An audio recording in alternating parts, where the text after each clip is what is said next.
The stars were silent when everything went wrong. Lyra had been traveling alone through the edge of the Perseid Belt, her small cargo ship loaded with rare crystals bound for the Zyran colonies. She loved the quiet of deep space, the hum of the engines, the glow of distant suns, the endless dark that listened but never judged. But that peace shattered when her radar screamed. Pirate signals flashed across the display, fast and hungry. Before she could react, they fired. Her ship jolted violently.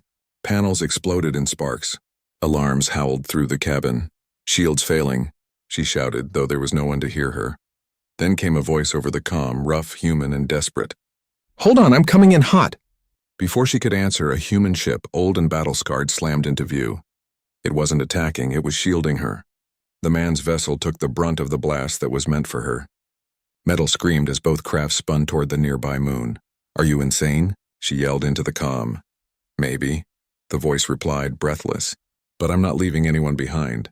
The crash came a moment later. The impact threw Lyra from her seat. Her body slammed against the wall, and then there was silence, broken only by the slow hiss of escaping air. When she opened her eyes, everything was smoke and flame.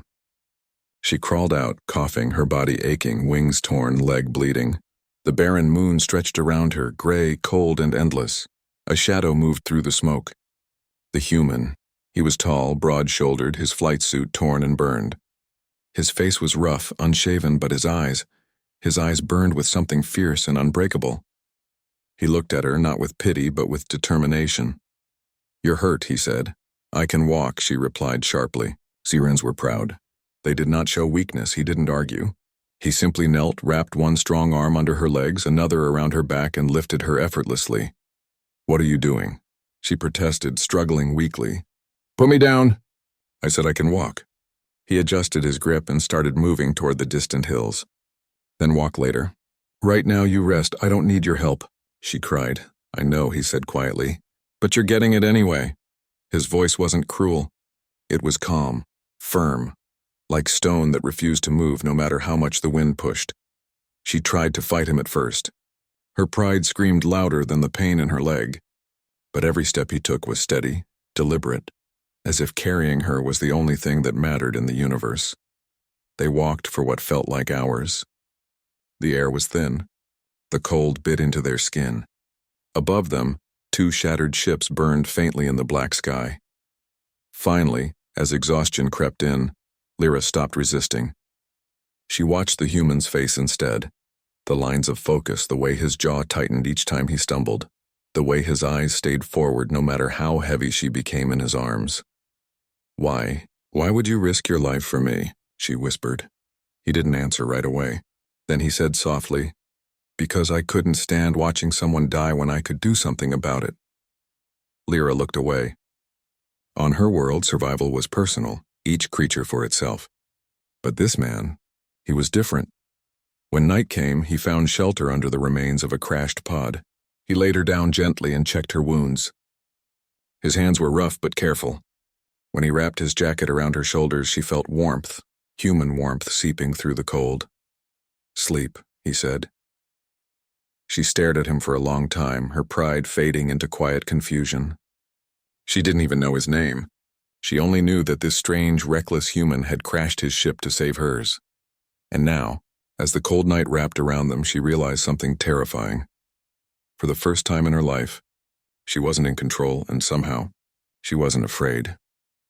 When Lyra opened her eyes, the cold light of dawn touched the gray rocks around them. Her body ached and every breath burned. The human was already awake, sitting near her, repairing a small emergency beacon with trembling hands. His face looked tired, but his eyes were still sharp, focused. "How long was I out?" she asked weakly. "Only a few hours," he said. "You needed rest." She tried to sit up, but pain shot through her leg. The wound had been cleaned and wrapped in a strip of cloth torn from his own uniform. "You did this?" he nodded. "Couldn't let it get infected." "There's no medic here." She looked away, feeling a strange mix of irritation and gratitude. "You shouldn't have. You don't even know me." "I don't need to," he said simply. "You were in danger." "That's enough." Lyra wanted to argue, but her voice failed her. No one on her world would have done this. Her people valued strength, independence, survival of the fittest. Weakness was shameful. And yet, This human treated her injury as though it was his own problem to solve. After a while, he stood and looked toward the distant horizon. The distress beacon might take a day or two to get through the dust. We need to move closer to high ground, she frowned. You mean you need to move? I can't walk far. He turned to her and his tone was calm, almost gentle. Then I'll carry you. No. Her pride flared again. I will not be carried like a child. He smiled faintly, but there was no mockery in it, just quiet patience. Then think of it as a soldier carrying another. That's all. Before she could stop him, he crouched down and lifted her into his arms again. His hold was strong and steady, his steps slow but sure. Lyra wanted to hate it, to fight him, but deep inside she couldn't ignore the warmth spreading through her chest. They traveled through jagged rock fields, the sky above tinted with strange blue clouds. Dust clung to their clothes and each breath grew heavier. He never complained, never once asked to rest. Even when his arms trembled from exhaustion, he kept moving. At one point she whispered, "You're hurting yourself." He shrugged slightly. "Pain reminds me I'm alive." "It's fine." Lyra looked at him in disbelief. What kind of creature was this? One who ignored pain, ignored pride, and still found strength to carry another. Hours passed. When he finally stopped, it was beside a cluster of crystal-like plants glowing softly in the dusk. He set her down carefully as if she were made of glass. "We'll rest here tonight." She nodded, too tired to protest. He broke one of the crystals, revealing clear liquid inside, and handed it to her. "Drink, it's safe." She hesitated, then took a sip. It was cool and sweet. "You seem to know everything," she murmured. He smiled faintly. "Not everything, just enough to survive." The silence stretched between them. Lyra found herself studying him, the scars on his arms, the rough stubble on his jaw, the small badge still pinned to his chest that read, Sergeant Cole. She wanted to ask more about him, but something in his eyes told her he didn't want to talk about the past. Instead, she asked, "Why did you save me? You could have escaped on your own." He looked up at the night sky before answering, "Because I've lost enough people already." The simple words carried a heavy weight. She didn't ask further. She didn't need to. That night, when the cold grew sharp again, Cole moved closer, wrapping his jacket around her shoulders. She felt his warmth even through the layers of fabric. "You'll freeze," she said softly. "I've been colder," he replied with a tired smile. Lyra closed her eyes, listening to the slow, steady rhythm of his breathing. For the first time in years, she felt safe, truly safe. Not because of walls or weapons, but because someone refused to let her fall. As she drifted to sleep, she whispered almost to herself, "You humans, you never stop, do you?" Cole's voice came quietly through the dark. Not when it matters, and in that cold, endless world under the pale light of alien stars, Lyra finally began to understand. It wasn't power that made humans dangerous. It was their heart. The next morning arrived pale and cold. A weak sun rose over the horizon, throwing long shadows across the cracked land. Lyra woke to the sound of quiet movement. Cole was already packing up what little they had. His face was tired, eyes red, but there was still that same quiet strength in him. "You didn't sleep?" she asked softly. He shook his head. "Didn't need to. I had to make sure nothing came close during the night." Lyra looked around. The moon seemed empty, silent, but she could feel something out there. Small tremors beneath the surface, echoes in the wind. "You think something's following us?" Cole nodded slightly. "Maybe scavengers? Maybe worse. We should move." She sighed, trying to stand, but her injured leg gave out. Pain shot through her, sharp and burning. "I can't," she whispered. Without a word, Cole crouched down in front of her again, ready to lift her. She shook her head. "No, not again. You've carried me enough." He turned his head slightly, looking back at her with a calm but firm expression. "You think I'm doing this because I have to?" "Then why?"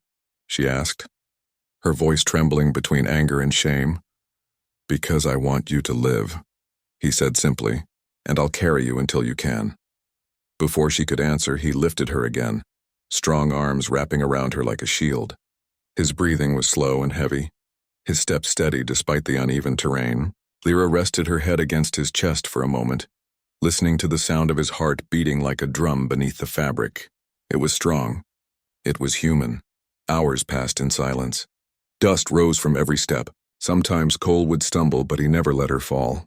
When she offered to help him find his way or guide him using her visor, he only smiled faintly. "You just rest. I'll handle it." She hated how helpless she felt. Every instinct screamed that she should be walking beside him, fighting beside him. But every time she tried, her body failed her.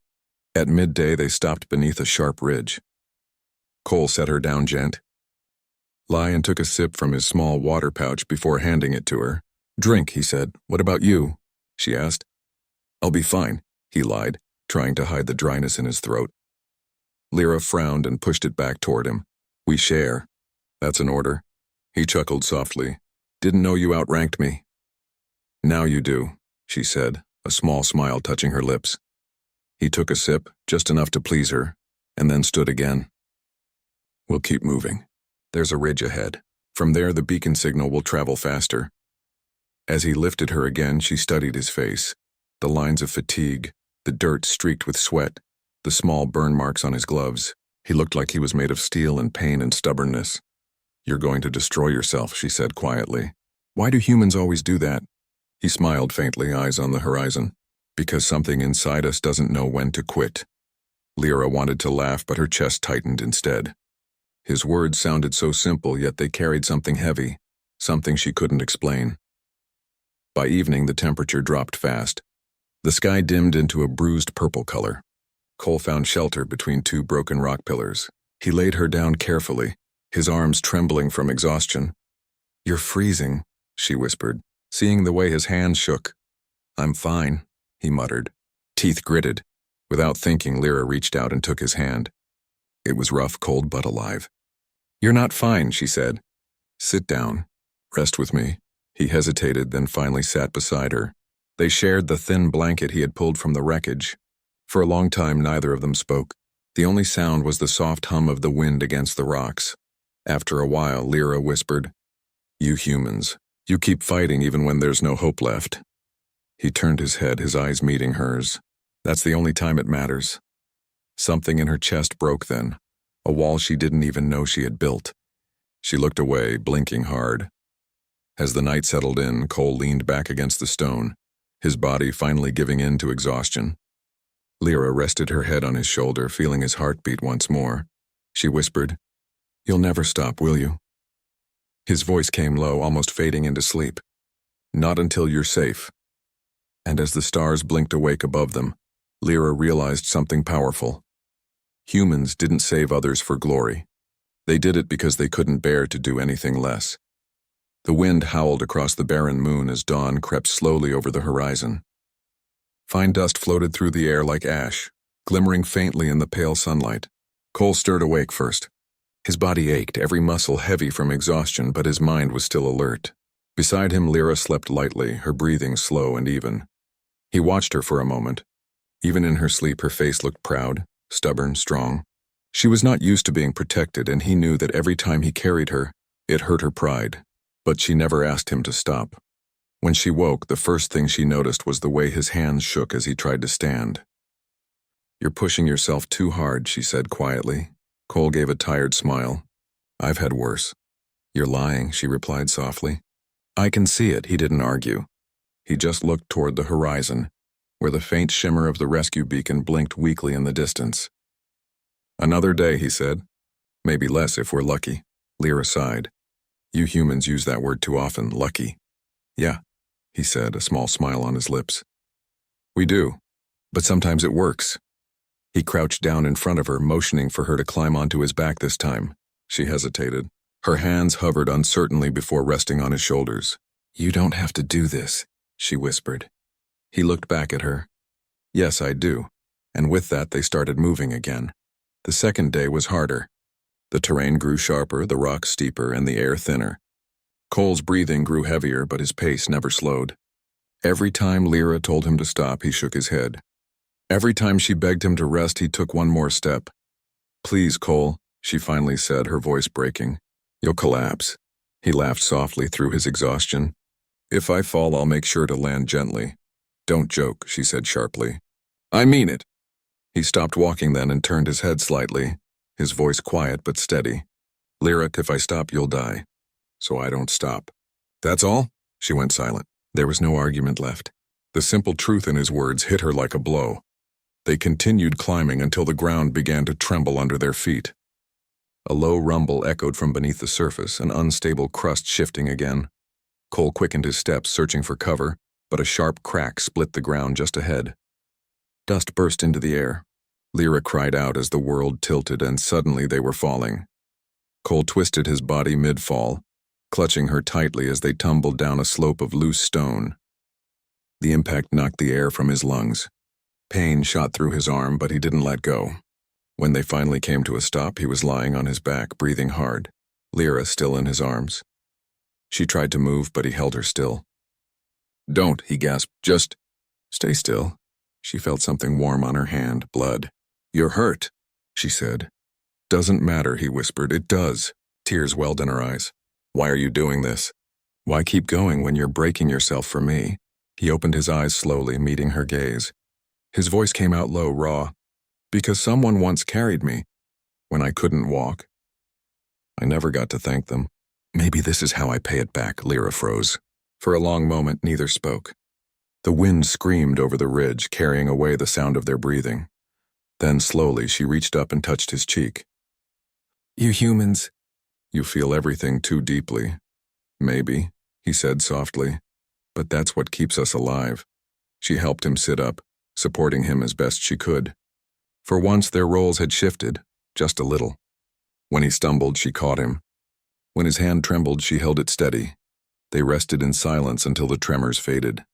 The sky above them burned orange, and Lyra found herself watching him. Not as a rescuer, not as a strange human, but as something else entirely.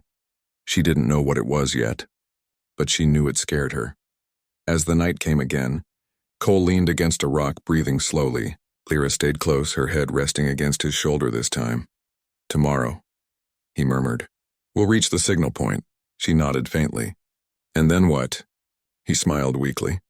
"Then you'll be safe." Lyra didn't answer. She only whispered to herself, too quiet for him to hear. "And what about you?" The sun rose weakly over the gray landscape, spilling dull light across the shattered moon. Cole stirred awake before Lyra did. His entire body ached, his arm still bleeding under the makeshift bandage. But when he looked at her, still sleeping, still breathing, he found strength again. He took a slow breath and whispered to himself, "Just one more day." When Lyra opened her eyes, she found him already preparing to move. His face was pale, lips cracked, but his expression hadn't changed. Determined, unstoppable. "You're hurt," she said firmly. "You can't walk like that." He smiled faintly. "I've walked through worse. You'll collapse." She insisted. "We can wait, someone will come." Cole shook his head. "No signal will get through from here.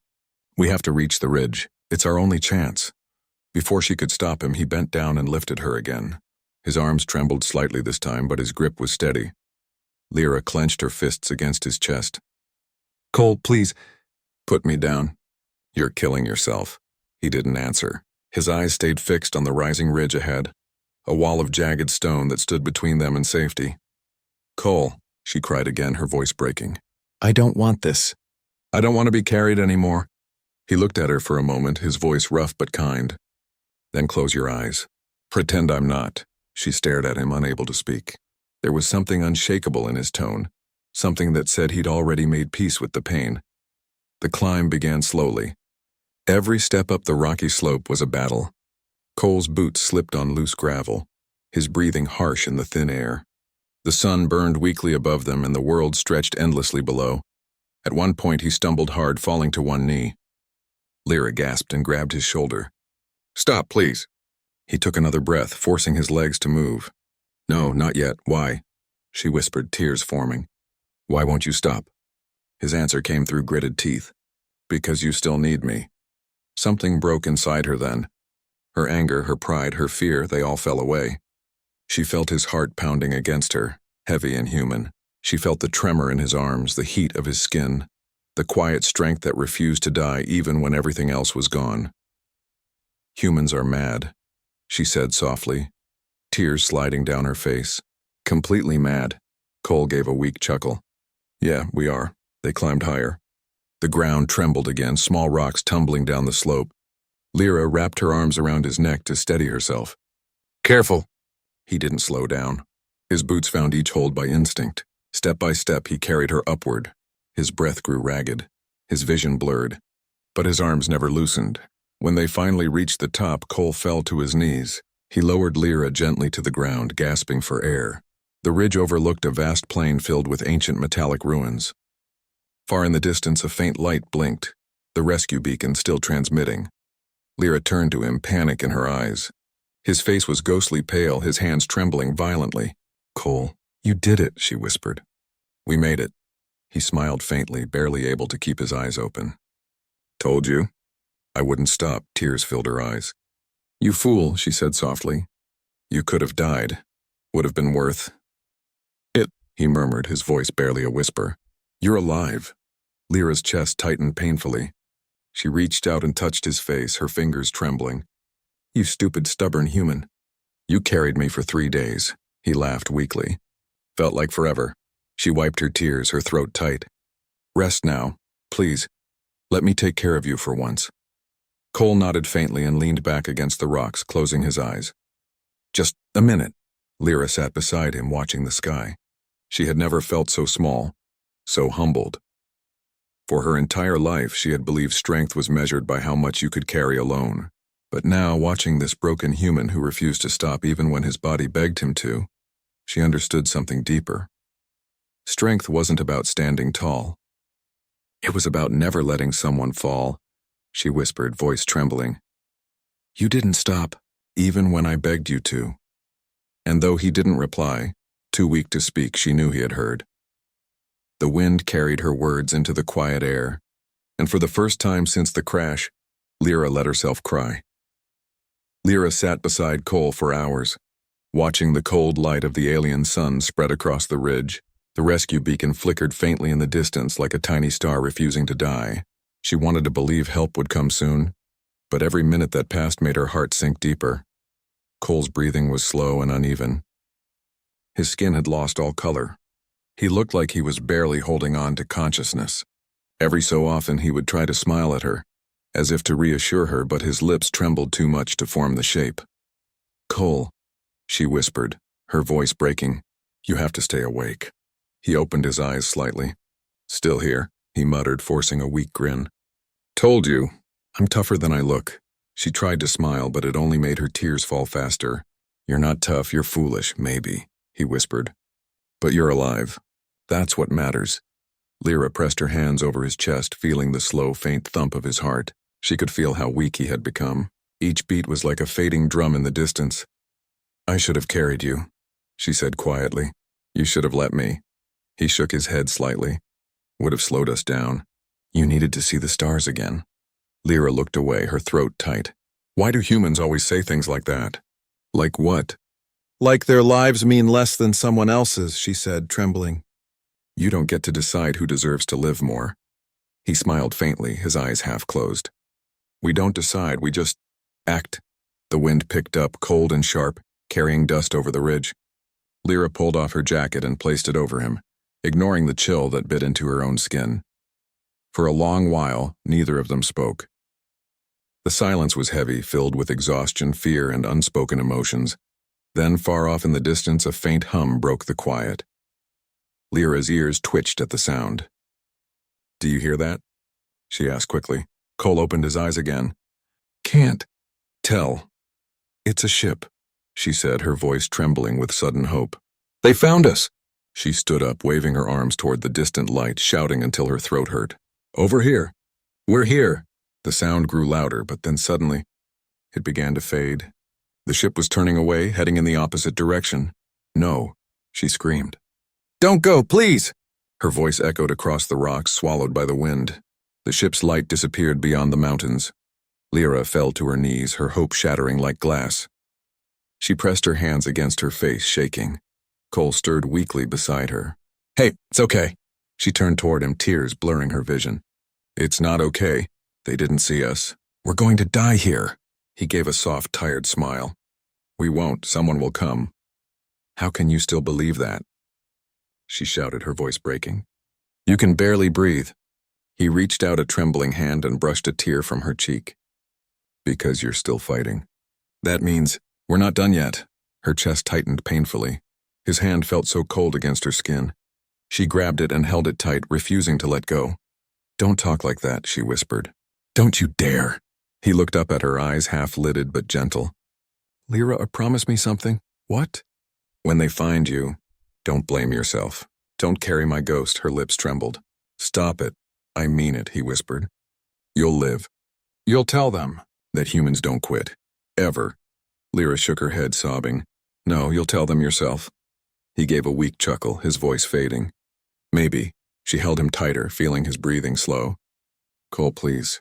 Stay with me. I can't lose you now." He didn't answer. His eyes fluttered, his chest barely rising. Lyra pressed her forehead against his and whispered through her tears. "You carried me through fire, storm, and darkness. Now it's my turn. I'll carry you." She tore a strip from her own sleeve, wrapped it around his wounded arm again, and started dragging him toward the beacon. Her legs burned. Her vision blurred, but she didn't stop. The human had carried her for 3 days. Now she would carry him, through pain, through despair, through the end of the world if she had to, because she finally understood. Strength wasn't about species or power. It was about love that refused to die. And as the wind howled around them, Lyra whispered to herself, "Hold on, Cole, just hold on." The last night was the coldest. The stars above seemed too far away, too distant to care. The alien wind howled through the canyon, and the ground felt like ice beneath Lyra's knees. But she didn't stop moving. Cole lay limp in her arms, his head resting against her shoulder. His breaths came shallow and slow, barely there. She could feel the life inside him flickering like a dying flame. Every step felt heavier than the last.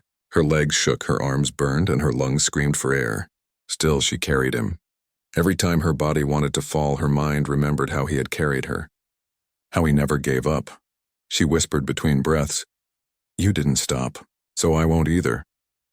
The beacon light glowed faintly ahead, a single pulse of hope in the endless dark. She stumbled, fell to her knees, but refused to let him slip from her hold. Tears mixed with the dust on her face as she pulled him forward, inch by inch. When she finally reached the beacon, her body was almost numb. She pressed the last activation key, praying it would send one final signal strong enough to break through the storm. The machine hummed weakly, its light flaring for a moment before fading to a steady, stronger pulse. Lyra fell beside Cole, exhausted. She took his hand in hers. His skin was cold. "Cole," she whispered, brushing his hair away from his face. "Can you hear me?" His eyes opened slightly. "I did it?" "Yes," she said, smiling through tears. "They'll come now. You just have to hold on." He looked at her for a long moment, his gaze soft, almost peaceful. 3 days, he whispered. "You were supposed to rest." "You carried me for 3 days," she said, her voice trembling. "Now I carried you." "We're even," a faint smile curved his lips. "Guess. Humans are contagious." "What do you mean?" she asked, her voice barely holding together. "Now you sound like one," he murmured, eyes closing again. Lyra shook her head, holding his face. "Don't you dare leave me. You hear me? You don't stop now." He didn't answer, but she felt a faint squeeze from his fingers. That tiny motion broke her heart and mended it all at once. She held him close as the hours passed. The first light of morning rose slowly over the ridges, painting the sky in pale gold. For a moment, everything was silent. Too silent. Then from far above, a deep rumble echoed through the clouds. Lyra's eyes widened. "A ship," she whispered. The sound grew louder, closer. Dust swirled around them as the rescue craft broke through the mist and hovered above the canyon. A bright light swept the ground, stopping when it caught the two of them. Lyra waved her arm weakly, shouting with the last of her strength. "Here, we're here." The ship descended, landing a few meters away. Medics in white suits ran out, their voices urgent and sharp. Lyra could barely hear them as they lifted Cole from her arms, placing him on a stretcher. She tried to follow, but her body finally gave out.